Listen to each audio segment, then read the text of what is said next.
Ya Allah, saya lahir tidak diinginkan oleh orang tua saya. Akan tetapi yang saya tahu, saya tidak akan ada di atas muka bumi ini tanpa izinmu, tanpa kehendakmu, tanpa maumu. Maka ya Allah, ya Allah, ya Allah, meski sesiapapun tidak menginginkan keberadaanku, Engkau ya Allah jangan pernah meninggalkan aku.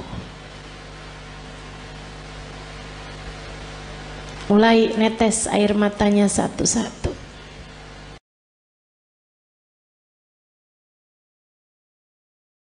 Makanya jangan berani ngomelin anak, Bu. Saya bilangin dah, ini serius nih saya nih. Serius banget.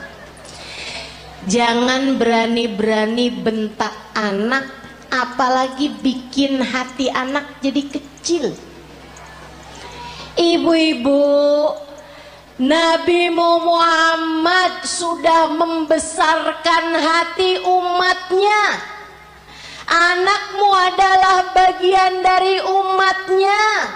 Masa kau udah dibesar-besarkan hatinya sama Nabi Muhammad, kemudian kamu tega untuk mengecilkan hati anak-anakmu sendiri?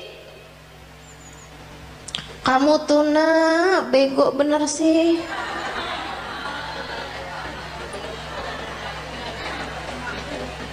Orang-orang tuh rapotnya pada hitam semua. Nah kamu yang hitam cuma 2. Itu juga pelajaran olahraga sama kesenian. Ya ampun nak, mamah malu punya anak kayak kamu. Hati-hati, hati-hati. Nabi Muhammad tidak malu memiliki kita sebagai umatnya. Nabi Muhammad tidak malu memiliki anak-anakmu sebagai umatnya.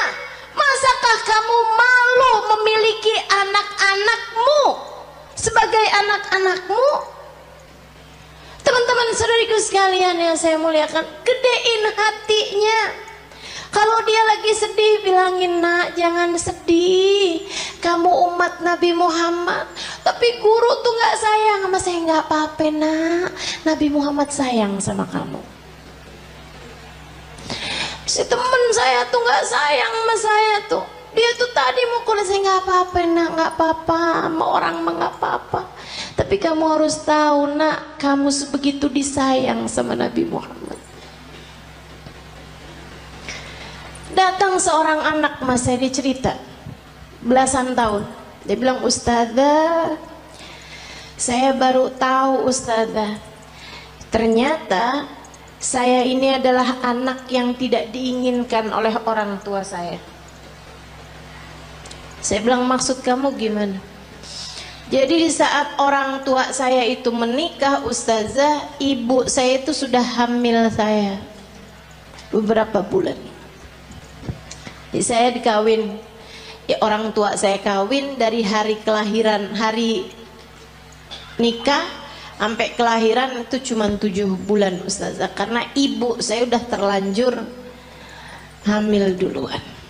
Ya, saya baru tahunya ustazah beberapa waktu yang lama ini, baru-baru ini aja.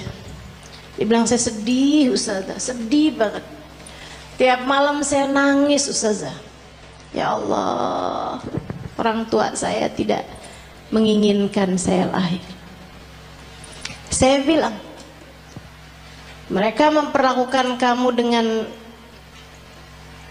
galak, suka, enggak ustazah. Saya bilang, nak, kamu tiap malam kalau tahajud atau kalau kebangun, kamu bilang, ya Allah, saya lahir tidak diinginkan oleh orang tua saya.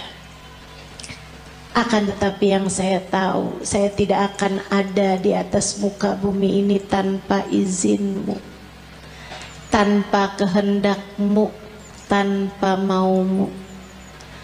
Maka ya Allah, ya Allah, ya Allah, meski sesiapapun tidak menginginkan keberadaanku, Engkau ya Allah jangan pernah meninggalkan aku.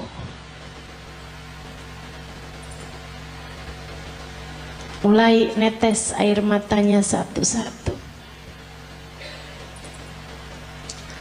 Terus saya bilang lagi, terus kamu baca sholawat sama Nabi Muhammad. Habis itu kamu bilang, ya Rasulullah, kabarnya engkau sangat sayang kepada umatmu. Orang tua saya tidak seberapa sayang sama saya. Mereka bahkan tidak mengharapkan kehadiran saya dalam kehidupan mereka.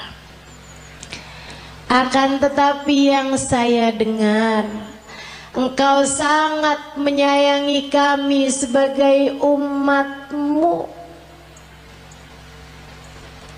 Ya Rasulullah, sayangilah saya di saat yang lain tidak menyayangi saya. Dan Nabi itu nggak pernah nggak cukup buat siapapun. Nabi tidak pernah tidak cukup untuk siapapun. Cukup, cukup. Kamu kalau merasa sedih, merasa galau, merasa cemburu, merasa nggak disayang, merasa nggak dicinta, pasti karena kamu lupa sama Nabi Muhammad. Tapi begitu kamu ingat sama Nabi Muhammad, ya Rasulullah, makasih. Saya umatmu wahai Rasul. Saya umatmu wahai Rasul. Meski siapapun berpaling dariku, aku berharap engkau tidak akan pernah meninggalkanku. Gitu. Yang dekat sama Nabi Muhammad. Hadiah terindah yang Allah berikan dalam kehidupan kita, teman-teman. A'udzu billahi minasyaitonir rajim. Laqad manallahu 'alal mu'minin id ba'atha fihim rasulan yatlu 'alaihim ayatihi wa yuzakkihim wa yu'allimuhumul kitaba wal hikmah wa in kanu min qablu lafi dhalalin mubin.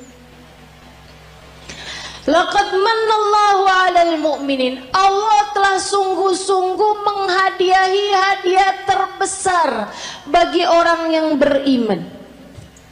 Apa nih hadiah terbesar yang Allah berikan kepada kita nih? Kita sebagai orang yang beriman sama Allah dikasih apa? Rumah yang mewah, mobil yang bagus, dikasih tampang yang cakep-cakep. Kayaknya enggak juga. Kita lihat orang kafir-kafir pada punya rumah besar-besar. Kita lihat orang kafir-kafir dikasih muka cakep-cakep dari kita, dikasih hidung lebih mancung-mancung dari kita, dikasih duit lebih banyak daripada kita. Ternyata bukan itu hadiah besar yang Allah berikan dalam hidup kita. Karena teman-teman, orang punya harta banyak belum tentu bahagia. Makanya Allah waktu bilang hadiah paling besar Allah berikan kepada orang yang beriman bukan harta, bukan rupa, bukan tahta. Akan tapi yang Allah bilang, "Ibba'atha fihim rasulan." Telah aku utuskan untuk kalian Nabi Muhammad. Hadiah terbesar buat kita sekalian. Mudah-mudahan kita bisa rengkuh hadiah ini. Mudah-mudahan bisa kita deketin Nabi Muhammad. Mudah-mudahan kita bisa jadi orang yang gak ditinggalin sama Nabi Muhammad. Gimana tuh caranya Ustazah biar nggak ditinggalin Nabi Muhammad? Nah, ini saya mau kasih tahu cara biar Nabi Muhammad nggak tinggalin kita. Gimana caranya? Jangan tinggalin Nabi Muhammad. Nah, itu ada caranya. Jangan pernah tinggalin Nabi Muhammad untuk apapun dan untuk siapapun, teman-teman saudara sekalian. Jangan pernah tinggalin Nabi Muhammad untuk siapapun dan untuk apapun. Jangan tinggalin ajaran Nabi Muhammad untuk siapapun dan untuk apapun. Dulu sebelum nikah nih melaki yang ini nih, kerudungan rapi, ke tukang sayur aja nggak pernah ketinggalan. Ngejar bakso aja relaan baksonya yang pergi dah, daripada keluar nggak pakai jilbab, karena nggak mahram sama tukang bakso. Giliran kawin suaminya bilang, kamu kayaknya kalau kayak pakai kerudungan kayak kelihatan lebih tua 10 tahun dah dari aslinya. Emang iya ya? Ya udah deh, nggak apa-apa deh, saya nggak usah kerudungan lah. Kamu tinggalkan ajaran Nabi Muhammad untuk seseorang, kalau udah kamu tinggalin, jangan salahin siapa-siapa kalau kamu ditinggalin sama Nabi Muhammad. Ada adik-adik nih belum nikah,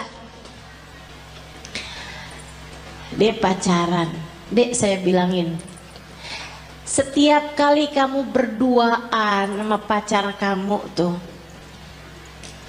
itu yang ketiganya setan. Kalau udah yang ketiganya setan, artinya nggak akan ada Nabi Muhammad.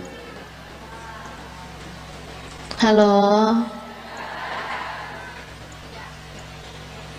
Itu udah teori pasti tuh, itu udah prinsip pasti tuh. Nabi nggak akan mau berada dalam kumpulan ada setan di situ. Ya udah kalau gitu setannya suruh pergi Ustazah. Nah kamu terlanjur panggil. Nggak segampang itu. Nggak segampang itu. Sehingga sekalian yang saya muliakan, ma khala rajul wa imra'ah illa wa syaitan thalithuhuma. Tidaklah berdua-duaan laki-laki dan perempuan, melainkan yang ketiganya adalah setan. Udah pasti. Jadi orang kalau lagi pacaran berarti dia ninggalin Nabi Muhammad. Tinggalin tuh Nabi Muhammad sama dia. Jangan salahin siapa-siapa kalau Nabi Muhammad kemudian meninggalkan.